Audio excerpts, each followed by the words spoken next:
Okay, good. All right, so I'm going to bring in this character from Photoshop, right? And it's in separate layers. So one ear, one foot, one arm, a mouth, and a body. So once you have that ready to go, um, you can bring that into Photoshop, into the project tab, and make sure it's composition retain layer sizes. And then you'll open it. All right.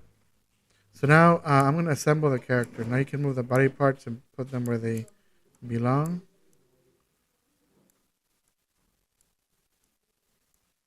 like that. Now I do need another arm, so we have two arms. So if I select the arm and hit Command D, now I have two, right? There's a second one, number two. But if I put this under the body, once I move that arm, it'll give the illusion that it's on the other side.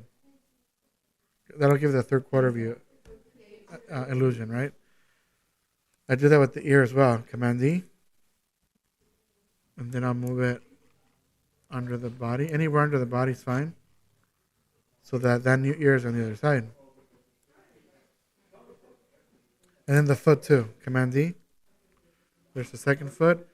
I need to make it like it's behind the body, but also in front of the arm. So I'm gonna put it in between. So if I move this here, there you go. Now you have the 2 feet, right? Now the thing is, if I try to rotate this now, it's gonna rotate the wrong way. You see how the shoulder comes off?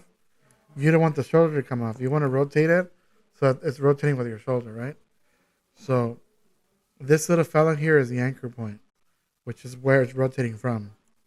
If you want it to rotate from the shoulder, this has to be up here. So the way we're going to move that little guy is with this tool, the pan behind tool, or the letter Y. Think of the letter Y as like bones, right? I think that's why they chose Y. I don't know if that's true, but if you choose that, now you can move the little anchor point to where it needs to go. So if I try to rotate this now it rotates the right way. And now I have to change it for all the other limbs. For the arms is always in the shoulder. For the feet, ankle, ankle. For the ears, they hinge from the head, right? Now for the body and for the mouth, I'm gonna leave it in the center because these body parts are only gonna move and they're only gonna rotate from the middle. Okay, that's how that works, right? So now that they're all adjusted with at the right anchor points, now we have to connect the body parts so that if I move this, it doesn't leave the body parts behind. So we're gonna look at the parent switch right over here and make sure that if this is the parent that brings all the children with it, like the arms and legs, then we have to make sure that the children are connected to the body. The arms and legs are connected to the body. Everything is connected. Now, this is not always the case. Some characters that we're going to work with will have different types of parents, and we'll talk about those later. But you can also connect multiple body parts at a time.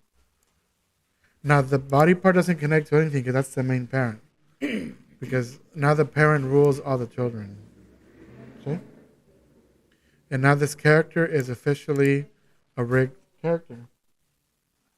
Now we can animate it and do all kinds of stuff. And we'll talk about that next week. But this is basically how you rig a character.